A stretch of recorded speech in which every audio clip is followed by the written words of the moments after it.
I thought just doing this interview on the bus, because that's what Coach Rhodes has been used to this weekend, playing Saturday, Sunday, Monday, Tuesday, coming back all the way from Tennessee, going to Arkansas. But the Dogs win the last three in this four-game stretch. So, Coach Rhodes, phenomenal effort by your group. You texted me when I was exchanging with you on Monday that, Luke, we're going to find out, really how tough we are. And, man, what did you find out about your group after this weekend? Yeah, I think probably coaches probably look at that road trip more than the players do. Yeah. But it's also amazing, and it's so important to win, because whenever you win, your body doesn't feel as tired. Your energy level is higher, and being able to win that game on Monday at Tennessee Tech to give us that energy on the bus ride to head back. You wake up on Tuesday morning and you feel normal. It doesn't feel like it took much out of you, honestly. And to be able to go down there on Tuesday and have those two road trips back to back, to be able to run 4 or 5 pitchers out there, whatever it was that we did. Everybody who had not pitched for us yet, we were going to use every one of those guys, and we were able to do that. And sometimes whenever you go into a game knowing you're going to have to use that many pitchers, like, it's sometimes doesn't go great, because it's just like you're counting on everybody to be good. But everybody threw good. It was a really good outing. Everybody was super competitive. It didn't look like any of those guys had a bunch of nerves, even though it was their first time on the mound. So it was good to see, because we're going to get in the position here over the next couple weeks where all of our pitching staff is going to be needed, with 4 games this weekend, another midweek, followed by another weekend. So, I don't know exactly what it is, but it's a lot of games crammed into, an 8 or 9 day stretch that we're really going to need to see the depth of our pitching staff. Don't want to say that you were high on your pitching, and you said, Luke, I really like what I saw in the fall. I hope it carries over here into the spring. What's been the biggest encouraging thing right now through the first 2 weeks of the season? I think that, when you look at our staff, just being able to mix our pitches in different counts inside the strike zone. Our strikeout numbers haven't been exactly high, but we've also faced some offenses that are been super aggressive early in this year, which, when you face those type of teams, it's sometimes hard to strike them out. Like, for instance, last night we had 1 strikeout on the night, but I don't think there was a single pitch that was on the plate that those guys didn't go after last night. They just were not letting us get deep into a count. So, sometimes it's a little deceiving, but the big thing is our guys have been inside the strike zone. We haven't been putting guys on base for, with free passes. And, in the game of college baseball, if you can throw multiple pitches inside the zone, you're going to have some success, and that's what our guys been doing really well. Alec Niggett just continues to really play well and pitch well for you through 2 starts this year. What's been the reason for it for him? He's just one of those guys where I think he's at the point of his career. He's an older kid that has seen the ups and downs of college baseball, understands that if you just go back to your preparation, the fact that he's put in all the work, like he knows he's good, and he really trusts now that if he throws the ball in the zone, that he's going to get good results. And he's a kid that he's got a couple good things going for him. 1, he's super competitive. 2, he actually can hit spots with his pitches, and he can throw multiple pitches for strikes. So, and when you can do those things and throw some competitiveness in there, it usually means some really good things. And he's been awesome, man. It's like, we kind of put him there in the middle where he can swing a series, whether it's, it'd be nice if we can win that first one to try to get him to win the series. But he's been huge as far as getting us right back into the series on both games that he's thrown in. Another guy who, within your program, Coach Rhodes, maybe hasn't necessarily had a ton of production prior this year, but everyone talks so highly about was Jackson Holder, and loved his personality, guy you always enjoyed talking to around the batting cage. Man, what a run he has been on for your team. For you as a coach, you're happy for all your guys that do well, because it's just part of it. But man, like, is there like an extra, just an extra little bit of joy when you see someone like Jackson really come through like he has over the weekend. For sure. I mean, it's just he sat there for the whole first weekend, did not get in, and then doesn't get in on the first game at Tennessee Tech.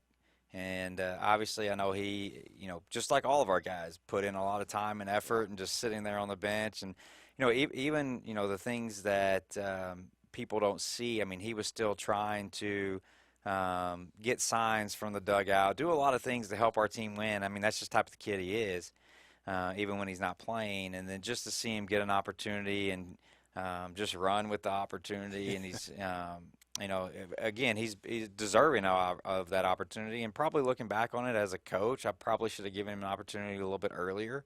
But it's just it's sometimes hard in baseball, man, when you can't sub guys in and out, and you want to give guys who maybe had earned an opportunity to get a couple games under their belt to see, like, did they just have a rough start? Did they, are they going to figure it out? So it's somewhat tricky in baseball early in the season to know when to put another guy in and when not to. And the big thing is he was ready, and just very proud of him. And for him to get that first home run, that was really cool. Yeah. Look, there are so many coaches that have different philosophies when it comes to the lineup, Coach Rhodes. There are many that don't want to really monkey with it much. They're like, hey, that's our lineup.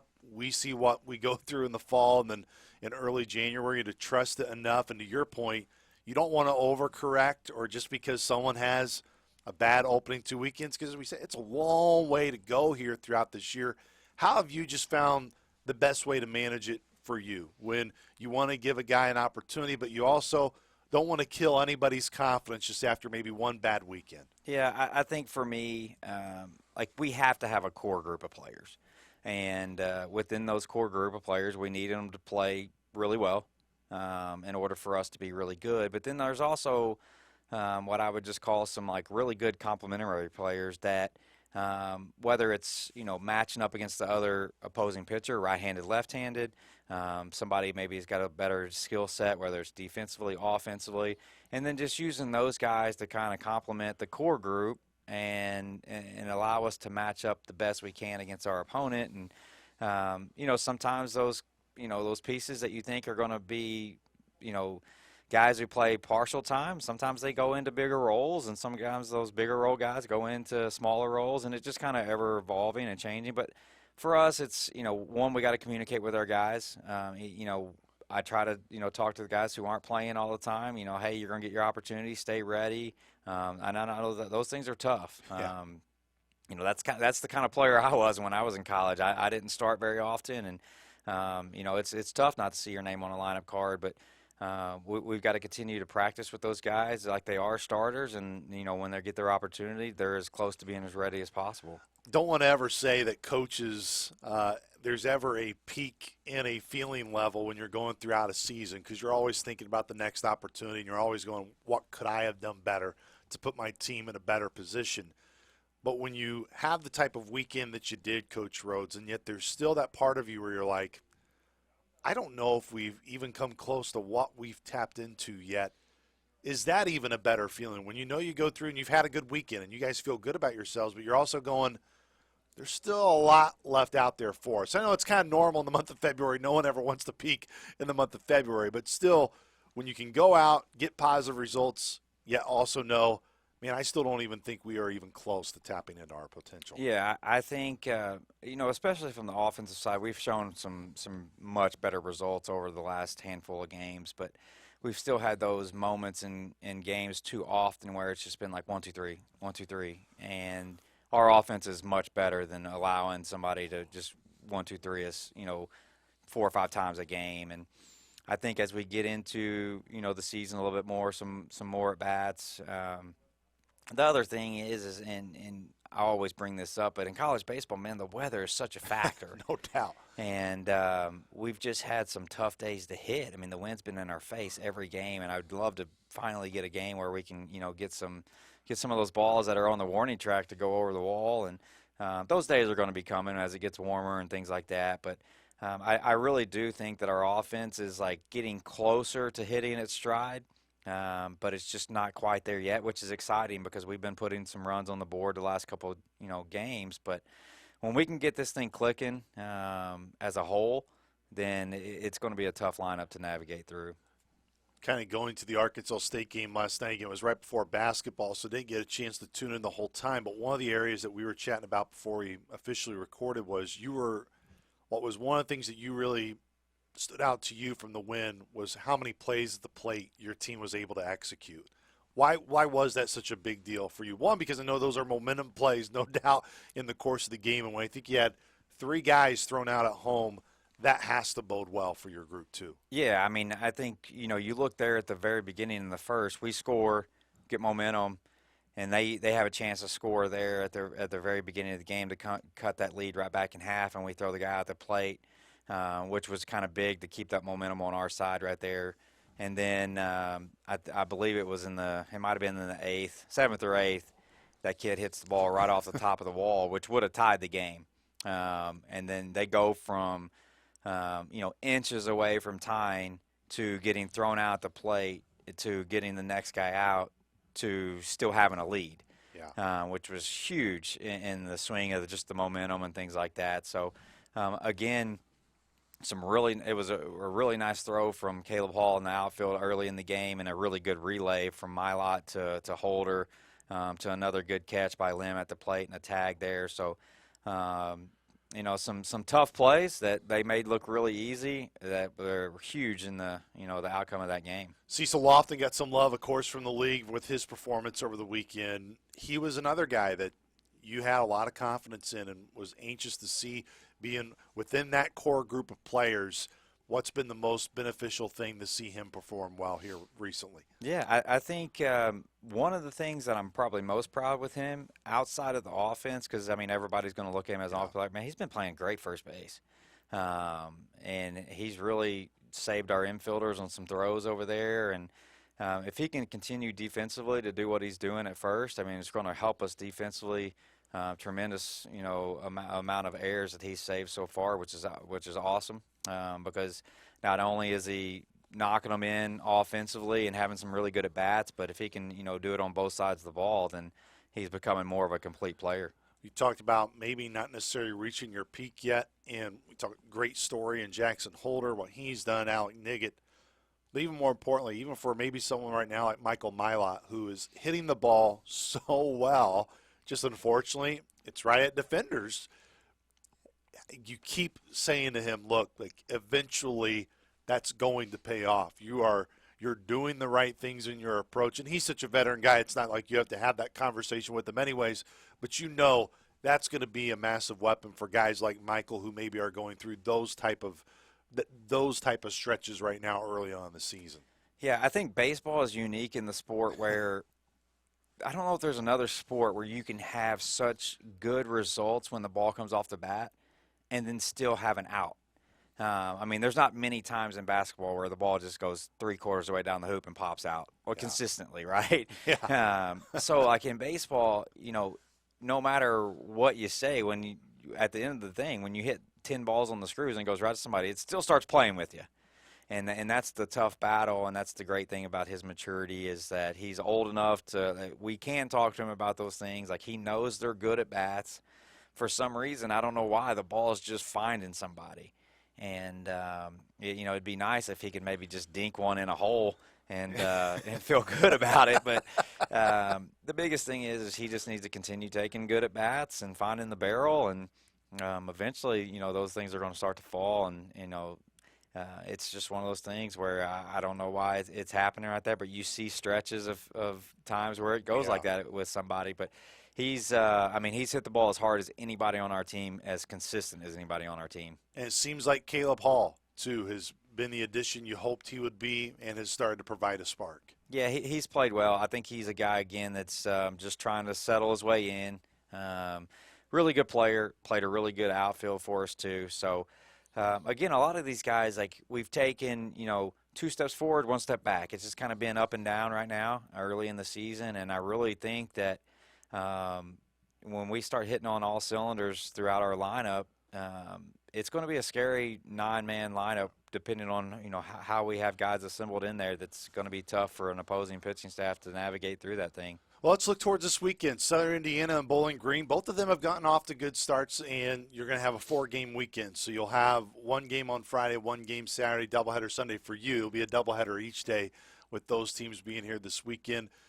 What you believe the strengths of those teams are going to be, and what you're looking most forward to the competition this weekend at the Edge, Coach? I think number one, when we put our schedule out originally, we had 54, which allowed us to, somehow try to add 2 in there. Typically, I don't ever want to have a schedule that's under 56. Yeah. So we needed to add at that point. Both of those teams had games early in the season that got canceled due to weather, so they needed to add. So 4-game weekends plus a midweek are always tough, but at the same time, like, our kids need to play. We've got guys that need at-bats. We've got guys who need to pitch on the mound. So even though it's going to be, tough, a long weekend, everybody's got 4 games, so everybody's going to have, the same circumstances, and we need to get out there and play. So it'll be good from that side of it. But, both teams, Bowling Green, they won the league last year that they play in, the MAC. They've got a bunch of old guys back that were part of that team last year on both sides, pitching and offensively. So I think they're going to be a really, really good opponent for us. My guess is that just looking at them on paper, haven't watched any video or anything as of yet. Yeah. I think that they're going to be as good as, like, the top tier talent in our league. So I think it'll be a really, really good, opponent for us to kind of get ready to go into league play with them. And Southern Indiana, they got 30 new players on their team and new coaching staff. So a lot, some of those players came from the previous school that he was at that were really the best players on that program. And, they've got some people, some pitchers. They got a pitcher. It's got like a .7 ERA. He's thrown 2 starts. So, we'll dive into the scouting report. This is a little bit more this afternoon and the next couple of days, and really have a better idea. But I mean, both teams are just playing well. They both feel good. They're both, I think, 4-2, and it's more of just early in the season. They got a lot of momentum and feeling good about themselves coming in. So those teams, you got to play well. And the importance to get out, to get those innings, whether it's your pitchers that eat them up on the mound, obviously to get at bats, and to do it when you're going to be at home for a good chunk here the next couple of weeks outside of a midweek against Western Kentucky. You're virtually home to the last week of March. That has to be a major positive too, Coach. So now you kind of got that travel here out of the way. You won't have to see that bus here for a while. Oh, yeah. No, it's a great feeling. When we walked into the office this morning as coaches, we're like, man, it feels good to be home. And, just be able to play home games. And that's what's awesome about where we're located. Every year we try to start playing on the 3rd weekend of the year and run it all the way through conference. And it just allows our guys to get some early, road experience, which is awesome. But then also to come back home, and the weather's going to be good this weekend, and would love to see, people to come out and get outside and see some sunshine, and support us. And, obviously the crowd, the students, all those things make a huge difference. And we'd love to have, a bunch of people out this weekend, and it's going to be 3 good teams there. And it should be, a weekend of baseball. I mean, there's going to be 6 games on the field, 12-4 on Friday, Saturday, and Sunday. And it'll be cool. We typically don't have weekends like this where we have 3 teams and baseball being played on the field pretty much around the clock on the weekend. But it'll be a cool experience, and I'm excited to have those teams here. No question. Plenty of options this weekend for Saluki Nation to come out. Softball, baseball, both at home this weekend, so there'll be plenty of opportunities to go to Charlotte West and Itchy Jones Stadium to see the Salukis in action. All the games this weekend for the Saluki baseball team will be on the Varsity Network app as well. Coach, appreciate the time. Good luck this weekend. Sounds good. Thanks for having me.